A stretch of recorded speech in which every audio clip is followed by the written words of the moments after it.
South Africa is the most economically unequal country in the world, according to the World Bank.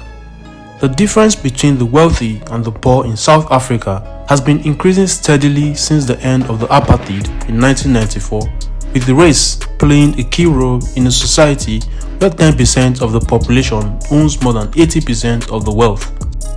In this video, we look to know why South Africa has had the highest income inequality rate in the world over the years.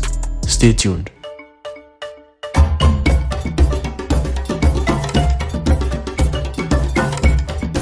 "30 years after the end of the Apartheid, race remains a key factor in South Africa's high levels of inequality due to its impact on education and the labor market. Ethnicity contributes 41% to income inequality and 30% in education.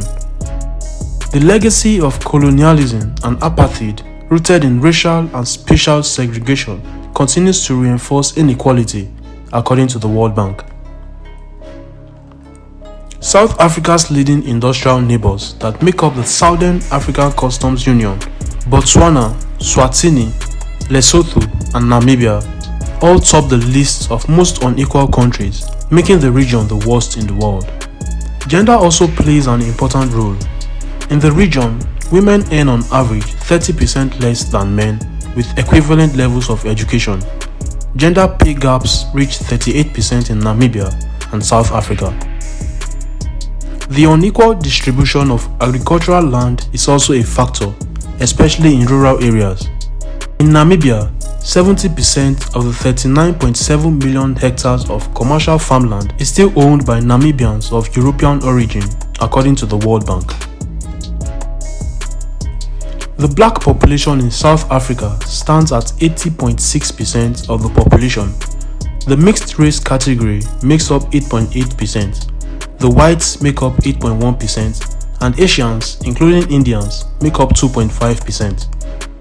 According to CNN, white South Africans earn nearly 3 times the average wage made by black South Africans, who take up the overwhelming majority of the workforce population. Data shows that the widening and intergenerational gap is disproportionately affecting the black South Africans. The World Bank estimates that South Africa would need to double the amount of jobs created every year in order to see a significant reduction. The service sector dominates the homogeneous workforce, and the low-skilled manufacturing or agricultural jobs are declining. South Africa's Gini coefficient has remained high since 1982 and has proven to be noticeably higher than countries with similar characteristics. For example, South Africa has a Gini coefficient of 63, the United States is at 41.5, and Ukraine stands with a score of 25. Although Brazil and South Africa are often placed in the same category in terms of wealth and income inequality, Brazil has seen more positive results in recent years. The top 20% of the population in most countries holds a median of 47% of the income, whereas in South Africa, the top 20% of the population holds near 70% of the income. The remainder is mostly made up of the middle class, and collectively, both the top 20% and the middle class leave less than 5% of the income for the bottom 20% of the population. South Africa's income inequality has been a major setback over the years, and this daring problem can only be solved if the nation creates jobs 5 times what it has, to greatly reduce unemployment rate in the country. If you enjoyed this video and find it informative, kindly like, comment and share. Thanks for watching.